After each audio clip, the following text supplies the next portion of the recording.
Build creative confidence. Beat the inspiration addiction. Join the Writer's Gym. Dr Kim Fleet's work in Indigenous land rights in Australia inspired her first two novels, Sacred Site and Featherfoot. She then turned to crime closer to home and wrote the series of novels Paternoster, Holy Blood and Devil's Chimney, set in Cheltenham and featuring feisty private investigator Eden Gray. Over 8 of her short stories have appeared in magazines in the UK and Australia, including People's Friend, Woman's Weekly, Take a Break, and That's Life Fast Fiction. She has won or been shortlisted in over 20 literary competitions, including the Asham Award.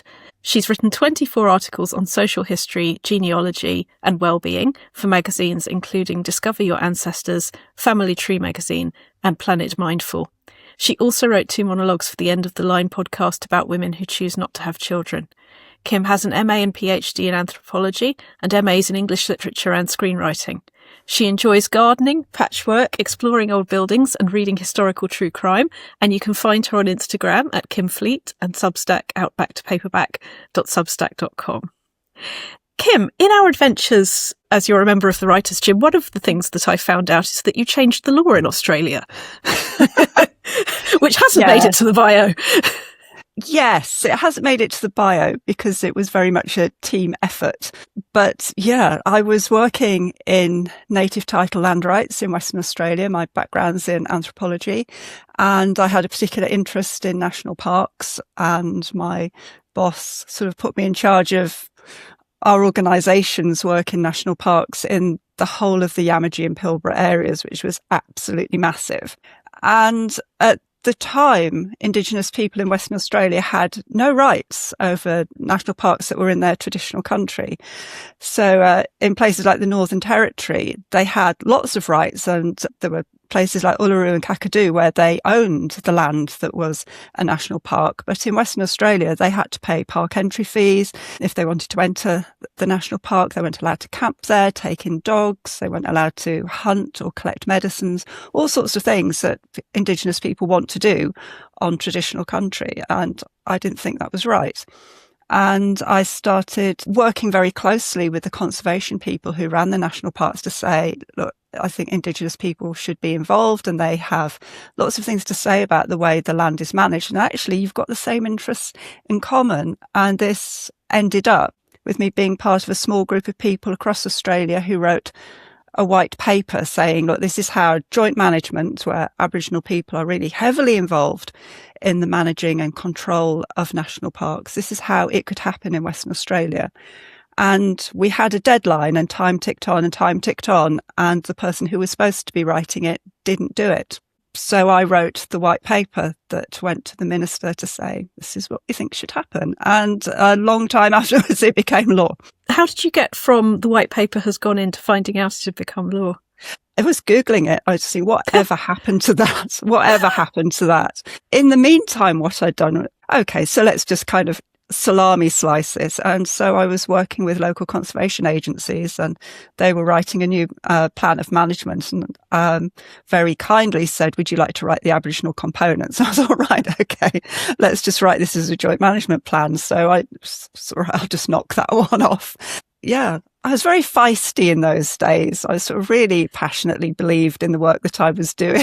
I was quite a troublemaker. The nicest compliment I've ever had in my entire life was when someone at the very top of a conservation agency in Australia said to me, if they'd known how much trouble you were going to cause, Kim, they never would have given you a visa. And I just think, yeah, great, job done. Do you know, it's so interesting hearing you say that, because I haven't always been a fan of the word feisty for the reasons that we all know, that you never hear a male protagonist called feisty, but maybe there is a quality in it that does appeal, or that gets things done in a certain way in a certain situation. Is that what appeals to you about it? A friend of mine has a phrase which is, sometimes you're playing with a straight bat, and I quite like that phrase, and it makes me think sometimes, okay, if you can't do it with a straight bat, can you do it in a devious way? And sometimes you can do things in a more roundabout way, and sometimes a slightly devious way. Yeah, and it is has a lot of parallels for wider life as a freelance writer, what you're describing, doesn't it? Because you kept coming back, you saw what needed to be done, and you kept badgering. Yeah, exactly. I think just sort of thinking about it in terms of writing, sometimes we wait for permission. And we wait for permission from somebody else. And actually what we need to do is give ourselves permission or create the opportunities for ourselves. And I can't achieve what I want to do this way. Okay, I'll try it another way. It never ceases to make me both cringe and laugh at myself and most of humanity that we are 9 times out of 10 still waiting for an adult to do it, or think that if it were going to be done or deserved to be done, a proper adult would have done it. Yeah, I don't think there's ever a point in your life when you realise that you're the grown-up. And those instances where sort of you do have that feeling of, oh, actually, I am the grown-up in this situation, I should know what to do, are always a little bit of a shock. It's lovely hearing guests say that, because for every person who I invite and who does come to the Writers' Gym, there's a couple who've said they won't be a proper writer until they've done their next book, or until they've written in that genre, or until this, that and the other. And it's so human, but it's a sad thing at the same time that we can't do that imaginative jump, that actually we're already qualified. And I love reading a biography like yours, where I can absolutely see how the passions and the life experience have fed into the writing, and the writing has led into the passions and the life experience. We started by talking about Australia. Would you be up for taking us on a little tour of how life and fiction and non-fiction went for you? Yeah, sure. How far back do you want me to go? Because I'm quite old. Well, actually, now there is a separate argument again about the idea of adults. Yeah. Are we though? So I'll give you one example I heard the other day when we had Victoria Dowd, the crime writer here. She mentioned an early example of taking Agatha Christie off her parents' bookshelf and reading it and going, oh, and that was when the curiosity and the sense of wanting to be part of something maybe that was a moment. Did you have moments early on where the writer was sort of hearing the call? For me, it's I blame my father for this. We were a very bookish family. So library books, a house full of books. We had a big house, and there were books in every single room. And I think there were books on the landing as well. We were that kind of family. And at 9, my dad gave me a copy of a book called How to Write a Novel. And it was aimed at children, but it was how to write your own novel. And I read this, and for the first time in my life, it dawned on me that all these books I loved reading were actually written by somebody. And so with the confidence of a 9-year-old, I thought, okay, well, that could be me. That'll be me. And so I wrote my first novel at 9, and it was fabulous. It was very heavily influenced by Enid Blyton, and it was about 3 children and their dog. I don't know what the dog had to do with anything, frankly. They find an old spell book and find a spell where they go back in time to the time of Elizabeth I and uncover a plot to assassinate Elizabeth I and put Mary Queen of Scots on the throne. And they have to thwart this plot and then find out how to get back to their own time. And it's got brilliant dialogue in it. It's like, good morning, Queen Elizabeth I. Have you had any breakfast yet? And it's just superb.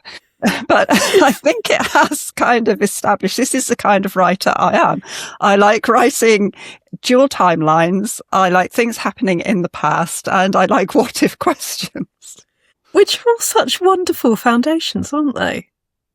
Yeah, because I mean, we can giggle at what isn't there yet. Of course, we all giggle at previous selves for what isn't there. But you can see how much really is there of who you are now. Yeah, and sometimes when I've sort of been writing things, or sometimes if I'm giving a talk about a book, then I'll think, yeah, that question about assassinating Elizabeth I and putting Mary Queen of Scots on the throne, I'm still exploring that question.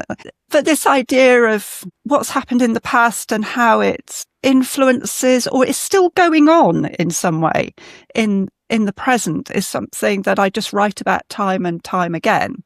And if I think about it now in terms of what I was doing in Australia, where I was working in land rights, what happened in the past is determining what happens now. Have people maintained their connection with their country? Can they prove that they've maintained that connection back to 1827. And that's sort of, well, on the basis of that, the government will decide whether or not they can do certain things on what is their traditional country. So this idea of the past is very, very alive in the present for me. And that absolutely speaks to why being a historical novelist appeals to you. You've had a lot of success in short stories as well as novels. Yeah. Is the experience very different for you? Yes. So I'd written a lot of commercial short stories for the women's short story magazines, and they're absolutely brilliant fun. And they have their own parameters to them. So I wrote dozens and dozens and dozens of short stories for the People's Friend magazine, which I know is not everybody's taste, but it really teaches you how to excavate a story. And you have such tight parameters that you can't write about this. And so you can't do any sort of domestic abuse, for example, or anything where an animal is hurt. You can't do that. You have to have a happy ending, but it can't be soppy. And this is really great training. I've got 2,000 words. Can I come up with a story that's original and fits these parameters and fits this magazine? And I found that really great training. And it was also wonderful because at the time I was writing crime stories, and my crime is really quite gritty. I think if you're going to kill someone, then don't make it cozy. That's a personal belief that it has to kind of affect people. And if you think, oh, well, so-and-so has been murdered, it doesn't feel right to me, sort of that the victim can be so easily cast aside. So when I write crime, if somebody is killed, then it's hard to read. But writing that kind of thing and researching ways to kill people and red herrings, etc., is very dark business. But the other side of that was, well, I can write a story for the People's Friend this week, and it can be about a girl who works in a garden centre, and and it can be it was very sort of light and joyful. And so I got those two sides, which I found really, really nourishing as a writer. Can I ask about that experience of light and joyful? I'm hearing a lot of confidence building opportunity there, because although the subject matter has those parameters and tends towards the light and joyful too, potentially, you're also dealing with very strict structural work. Can you talk to me a bit about how you make that fun for yourself, and if you are much of a planner or if it stays in your head and comes out? How does that experience go for you? The way I go about it is, so quite often a character comes to me, especially if it's a short story. I'm usually starting with a character who's then in search of a story. Novels somehow seem to start the other way round, that I sort of have a what if for a plot and then have to go and search for a character, and then in the developing of the character, the plot completely changes. But I used to find it quite fun sort of to start with a character and what's their problem. And so it could be something. One story that was a lot of fun to write was a young mum whose little boy will only eat food that's a particular colour. And each week the food, it's a different colour. So one week he'll only eat green food, the next week he'll only eat red food, for example. And sort of thinking, well, how does she resolve this? So I enjoyed sort of that thinking through of it, and how do you sort of keep the reader guessing for how this is going to be resolved? That also, I'm guessing, maybe that confidence builds that for writers starting out, I'm not sure the idea of it being fun, that I have no idea how I'm going to resolve this, could equate to fun. But actually, when you've done it a few times, maybe that's part of the fun, that it hasn't come yet. Yeah, it's an interesting question. I suppose there were some times where I thought, well, I fixed it before, I'll get the answer somewhere. There have been times sort of with the novel writing where the characters have got themselves in an absolute pickle. And I've just gathered them together and said, you got yourselves into this. I do not know how to get you out. You have got to come up with something. And then I need to take myself out of it. And I do this with the short stories as well, as I don't know how to fix this. So I'm really keen on gardening, and I like walking, and I like exploring old buildings, and I do lots of handicrafts.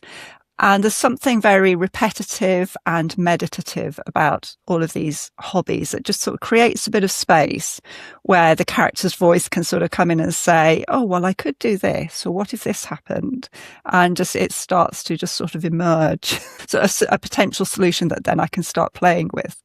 We were talking about the different experiences of short stories and novels. And I love that example of how for a short story, it's a character in search of a circumstance, of a plot. And with a novel, it's a plot in search of characters.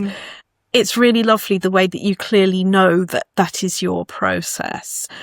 Are there any habits that work for you in terms of either starting the writing, making sure the writing finishes, coming back from the garden, knowing what's actually good time off and what is procrastination? What's been good for you, writing habits wise? I'm giggling because there have been times when I've been out and just suddenly had a flash of inspiration. So, I know how to fix it. And so I'll ring my home telephone number to leave a voicemail message. But I can't just leave the voicemail message. I have to make it dramatic. And so I don't know if you remember The Men from U.N.C.L.E. So the message always starts open channel D. And then I just say whatever. There is absolutely no reason to say open channel D, except I find it amusing. There is a reason, though, because it's your ritual. It is what brings forth the situation. Yeah. Oh, that's fabulous. The way I go about it with novels is I do lots of exploring the character. I'll sort of draw maps of the place. I'll draw out character connections. So I have a technique where I draw out all the character connections, see how it's a way of checking that I've got enough plot and I've got enough story is by drawing out the characters and drawing all the different links between them. And I can see where there's a soggy bit. And then I think, right. And I don't start writing until I know that I have got enough in the middle, because that 30,000 word bit where you suddenly go, right, I know how this ends, but what actually happens in the middle, I'm not really sure. So I've got a technique for dealing with that. And then what I do after I've played with it for quite some time and procrastinated hugely by putting together a mood board with cutting pictures out of magazines and gluing them onto a bit of paper. Can I press you on that? Is that procrastination, or is that process? It's part of the process, but it is also a bit of procrastination, because by that point I can usually feel the story starting to push. When it starts to push, it's going, okay, I want to start being written now. And it's really scary. And another part of the process is that when I start writing, when it's also kind of new and shiny, that it's in my head, and I know that as soon as it comes out onto the page, it will no longer be new and shiny. It will be really quite awful. And that's quite a terrifying prospect. So I write first thing in the morning, still in my pajamas. And usually once I'm into it, I switch the TV news off. But when I start writing, I leave the TV news on. And I say to myself, I am not writing. I'm listening to the news, but I also happen to be faffing about on my laptop. And that's how I get into it. That's such a powerful way, isn't it? That it doesn't count. It doesn't count. It doesn't count. Oh, I'm already there. Rather than do I have time, which is when people don't do it. Yeah. It's a beautiful example. So we met originally when you came to one of my workshops, and you've now been a member of the Writers' Gym for a good long while, which is an enormous pleasure. In terms of how writing coaching has added to this for you, what's been valuable? What's been interesting? There's been so many different aspects to it that I found, I think, surprising at first. And the first thing was just that finding my tribe.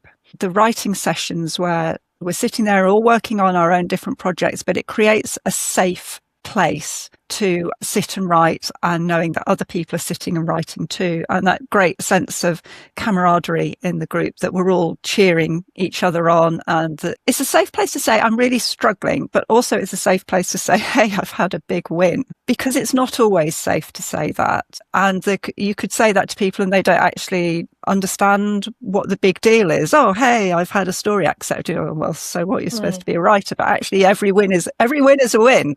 And in terms of sort of the coaching, it's that safe space where you can sort of bring along whatever's happening at the time. And as a writer, other stuff that's happening in your life kind of impinges or has an effect on your writing, because it affects your mood and it affects how you feel about yourself. And all of these things change the way that you turn up at the page.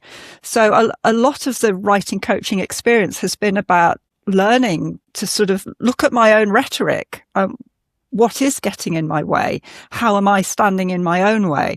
Sort of challenging ideas that I have about myself as a writer. One of the big differences I've seen in myself is that instead of saying that couldn't be me because, I'm starting to say, well, that could be me, and well, let's just give it a go. That feels very exciting, and it feels much more expansive. That sort of there are opportunities out there.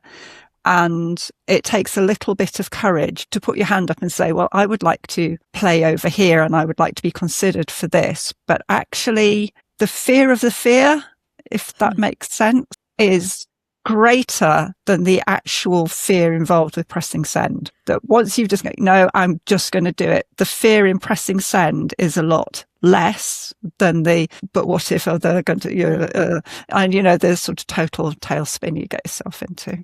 Whereas, as we've talked more and more in that expansive manner, as you say, you've seen those examples of how I'm not the sort of person or I'm not the kind of person who becomes either I would like to do, or I wonder what it's like to, or a genuine I'm not interested, but it's no longer that mess of what does this say about me? It's going for the who am I and what do I choose? And expansive is a very good way of looking at that, isn't it? That we're always growing, and our creative mindset means that we are always looking for what is coming next and what we want, where we want to go with these things. Yeah, exactly. Just seeing that the world is full of possibilities. There's a couple of funny things with writing. And one is that I'm still coming to terms with this from time to time, is that there's never a point where you're sorted, or as the Australians would say, there's never a point where you're home and hosed. And I used to sort of think, once I've got one book published, I'll be sorted. Once I've got an agent, I'll be sorted. Once I've got a publisher, I'll be sorted. And this is just not true. And that can be terrifying, but it can also be really liberating. The other thing that I've learned is that it's not over till it's over. So sometimes when sort of people have said to me, I sent off a story to a competition or I sent it to a magazine and they didn't want it, I said, well, send it somewhere else. Because I do believe that stories find their level. And I've had occasions where I've sent a story to a magazine and it's been rejected. So I sent it to another magazine who accepted it straight away and paid me double what I would have got from the first magazine. So a rejection can be a really positive thing, but you have to allow it to be a positive thing. I was talking about this in response to a big rejection that I got last week, in which it became really apparent that the thing it's not even secretly, but kind of secretly wanted to do, which was find the right agent for this and go down a more commercial route, is what this other publisher is suggesting I do. So it's a wonderful thing that they agree with what I actually realise I want. If there were a big red button in front of me where I could go, can we just have this sorted now? Just press the button and it be sorted. Of course I'm going to want to press the button, but actually, as you have repeatedly found, there's often something not just shinier, but more relevant around the next corner. I mean, rejection is hard. Sometimes people say to me, how do you deal with rejection? And I'm very, very grown up about it. And what I do is I throw the manuscript on the floor and I jump up and down on it. And that is a technique that I learnt when I was at university and I got a mark. Dyspraxics don't do that, we'll fall.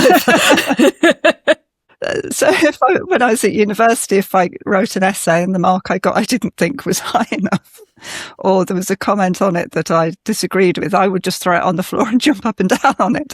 And it's a technique that works for me, and I still do it. Well, it's very somatic, isn't it? Yeah, it just releases all of that. Yeah. And then you realise, for God's sake, woman, what are you doing? You are jumping up and down on a piece of paper. And it just releases it, and it forces you to acknowledge that you're upset. And then once you've acknowledged your feelings, then you can examine them. You can give them space to be your feelings rather than being squashed back down and sort of, well, you always know that you're going to be rejected and these are the things that happen, blah, blah, blah. And that's all sensible voice. And actually what you need is I'm hurt voice for a little while. And I'm hurt voice doesn't last for nearly so long if you've jumped up and down on the offending article. That's such a great visual example, because the ways that people think rituals need to go, which can involve harm to the self, be it through alcohol or whatever, that, this is the ritual we're supposed to go through. Actually, the personal rituals, the summoning rituals to accept the feeling or to bring the creativity in, are so damn personal when they work. And it's not about blaming yourself. It's not about punishing yourself. It's about utilizing yourself. And I truly love that as a visual. Like, I can see that beginning in studenthood and going, well, do you know what? This works, and bringing it forward. I'm not kidding. As a dyspraxic, I'm not going to do that with a physical copy, because I have a very strong suspicion that what would happen is I would fall over. But I do love it. I love it as an idea. Does it scare the cats? They're always sort of very sniffy about me as a writer anyway. Sort of, it's, why are you occupying? Because I sit on the bed in my pajamas writing. And it's, so why are you still occupying the bed? This is my turn. Then they walk across the keyboard. Yeah, then they loll around on the keyboard. Then they're just not that helpful as assistants. I have this image in my head though, sort of, will I still be writing in my 80s? Will I still be jumping up and down on bits of paper? It's just occurred to me at one point in my future life, I might have to rock up to A&E with a fractured pelvis saying, I got a rejection. Kim, I beg you to take that as a short story idea. It's cool, isn't it? I think that is my example of the day of anxiety and creativity. And even when it's not active anxiety, it's concern about the future. And the what ifs going down the anxiety route instead of the creativity route, as if there were a different thing. And that is a wonderful story. And actually, if I may say so, I take that as a really strong image of success, that if I am enjoying and getting furious and upset about my writing life that is important to me now, I would love to know that pattern is going to continue. Yeah, exactly. Yeah. I can imagine that I will be like my mum and will have completely white hair by that point.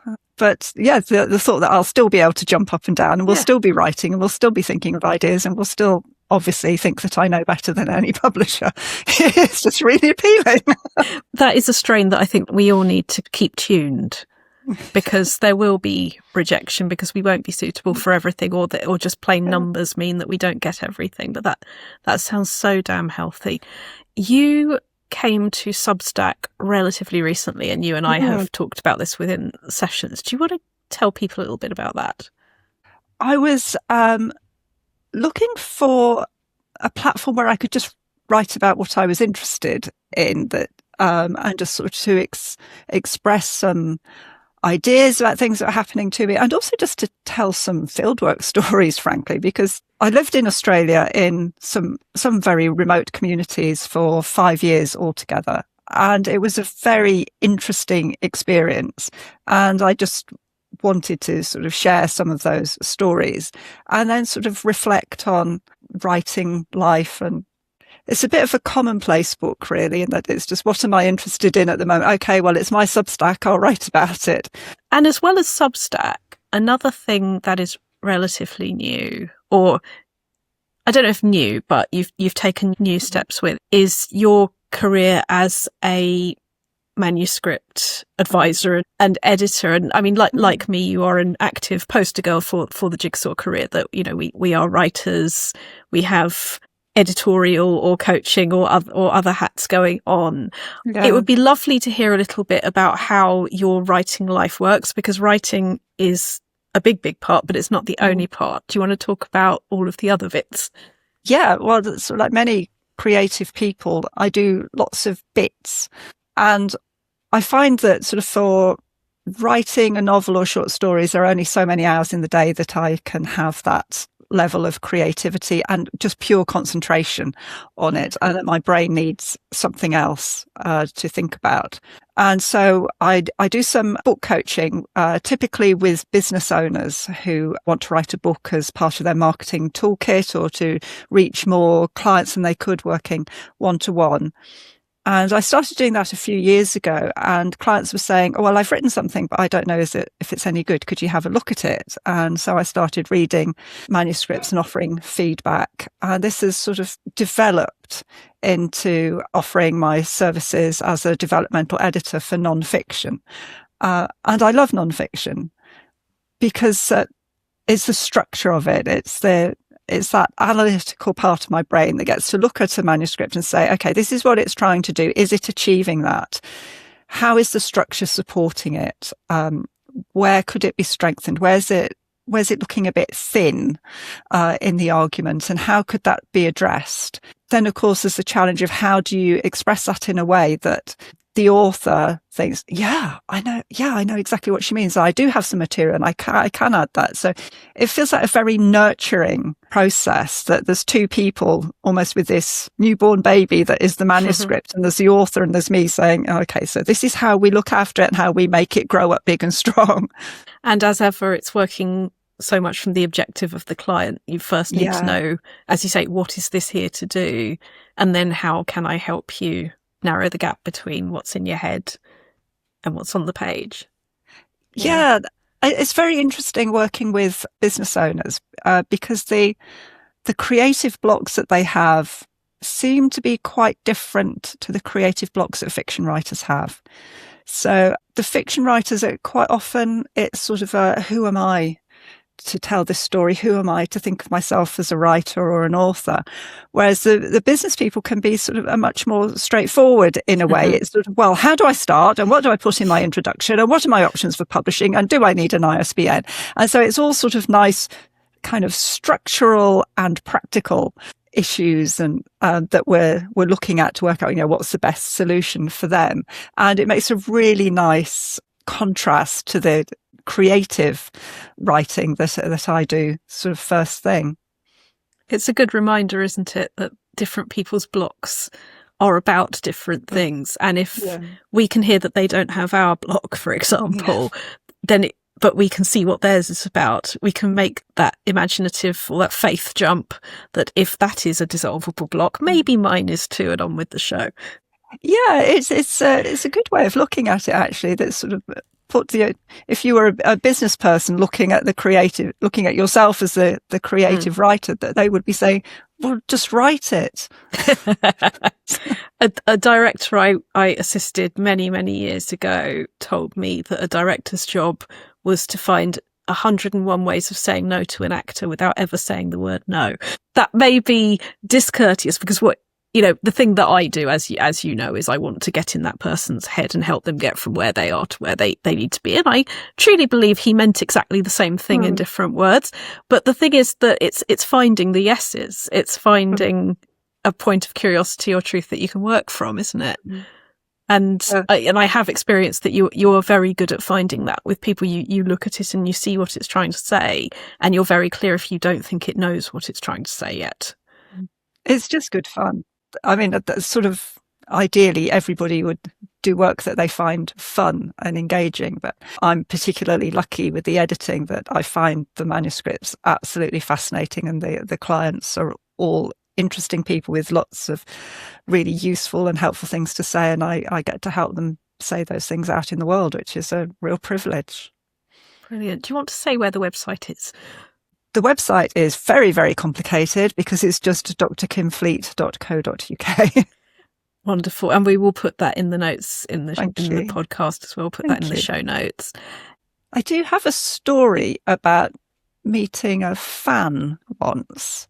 Oh, go for it. Yes, I don't know if that's of interest. It kind of links into that sort of, just sort of listening to the podcast, there's been lots of writers who have kind of said, but it's just little old me. It's just me. And sort of you sort of push them on the awards that they've won and then the number of things that they've written. And there is still this sort of, but it's still just me. Dan and his second BAFTA that didn't really count. Yes. yeah, exactly. And I had an experience a few years ago. Paternoster had been published, and it's set at a very prestigious Cheltenham boarding school. And everyone has an idea about which school this is in real life, and it isn't any of them in real life. And I got an email from somebody who wrote to me and said, can you settle an argument between my wife and my mother? My mother says it's based at this school, and my wife says it's based at some other school. Which one is it? And I wrote back and said, well, it's not, but to let you into a little secret, this is where it is based, and this is how I've moved Cheltenham around a little bit in the story.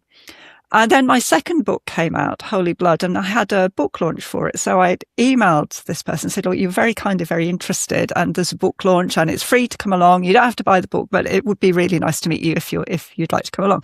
All three of them came, and they stood in the queue to sort of say hello to me. And they were nervous. And I had this feeling of, oh my God, these people are nervous, and it's just me. And it was a really strange feeling because I was nervous. It was my book launch. And there were people turning up who were going, oh yeah, we're going to meet this author whose book we like. But it was a great lesson in sort of remembering who the readers are and who you're writing for. And that you can be feeling quite scared inside, and it's just little old me, but to somebody else, actually, it's a big deal. Yeah. So yeah, it was a great experience. It's such an important thing, isn't it? Because everybody is looking at somebody else going, ooh. And in order to know that we're doing it about somebody else, we need to acknowledge that somebody might be doing that about us, and that's okay too, that we're all contributing. It's a really lovely thing. Thank you so much, Kim. It's really lovely. Thank you, Rachel. Dr. Kim Fleet, thank you for joining the Writers' Gym.